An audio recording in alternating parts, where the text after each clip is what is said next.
তো বন্ধুরা আমরা চলে গেছিলাম সকাল সকাল স্মার্ট ক্লিনিংয়ের তরফ থেকে বাঁকুড়া, যেখানে আমাদের অর্ডার ছিল একটা কাস্টমারের।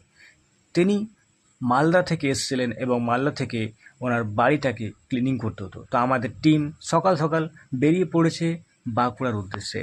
তো সেই বাঁকুড়াতে যে আমরা কাস্টমারের বাড়িতে যে কাস্টমারের পুরো বাড়িটা কিন্তু ক্লিনিং করে আসবো। তার আগে আমরা দেখতে চাই রাস্তায় কী সুন্দর ভিউ।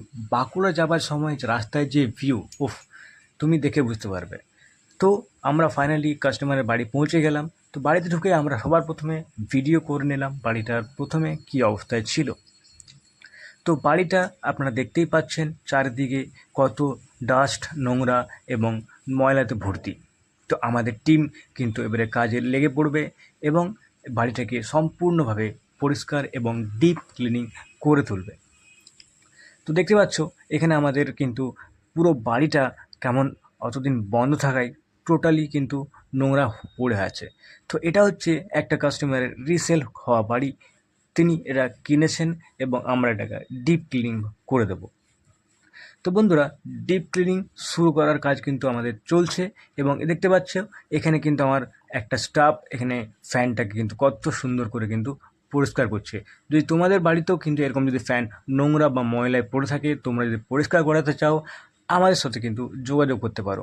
এখানে দেখতে পাচ্ছ কিচেনের যে ক্যাবিনেটগুলো, সেই ক্যাবিনেটগুলোর যে অয়েল থাকে সেই অয়েলগুলো কিন্তু সহজেই রিমুভ হয় না। তো বাড়িতে যদি তোমরা রিমুভ করতে না পারো তো বেশি দেরি না করে আমাদেরকে চট করে কিন্তু তোমরা বুকিং করে নিতে পারবো। আমরা তোমাদের লোকেশনে যেয়ে পরে তোমাদের কিচেন, তোমাদের ওয়াশরুম, তোমাদের রুমস এবং টোটাল হাউসটা কিন্তু আমরা ডিপ ক্লিনিং করে দেবো, যেটার চার্জেস কিন্তু অনেক কম, একদম হাতের নাগালে।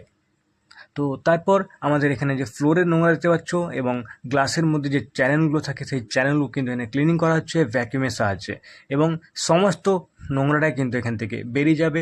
সাথে সাথে গ্রিলগুলো কিন্তু মোছা হচ্ছে এবং ফ্লোরের যে স্ক্রাবিং সেই স্ক্রাবিংও কিন্তু এখানে কাজ চলছে। ফ্লোরের মধ্যে যে নোংরাগুলো থাকে সেগুলোও কিন্তু ভালোভাবে আমরা রিমুভ করে দিই। তারপরে দেখো এখানে ক্লিনিং হয়ে যাওয়ার পর ফিনিশিংয়ের লাস্টের দিকে আমাদের ফিনিশিং চলছে এবং দেখতেই পাচ্ছ তোমরা এসে পরে আমাদের বাড়িটা কীরকম ছিল এবং ক্লিনিং হওয়ার পর বাড়িটা কীরকম আছে। তো বন্ধুরা, সামনেই দুর্গাপুজো, বাঙালির সবথেকে বড় উৎসব। তোমরা যদি তোমার বাড়িটা ক্লিনিং করতে চাও বা ডিপ ক্লিনিং করতে চাও বা কিচেন, ওয়াশরুম, রুম, যে কোনো পার্টিকুলার জায়গাও ক্লিন করতে চাও, তোমরা আমার সাথে কন্ট্যাক্ট করতে পারো।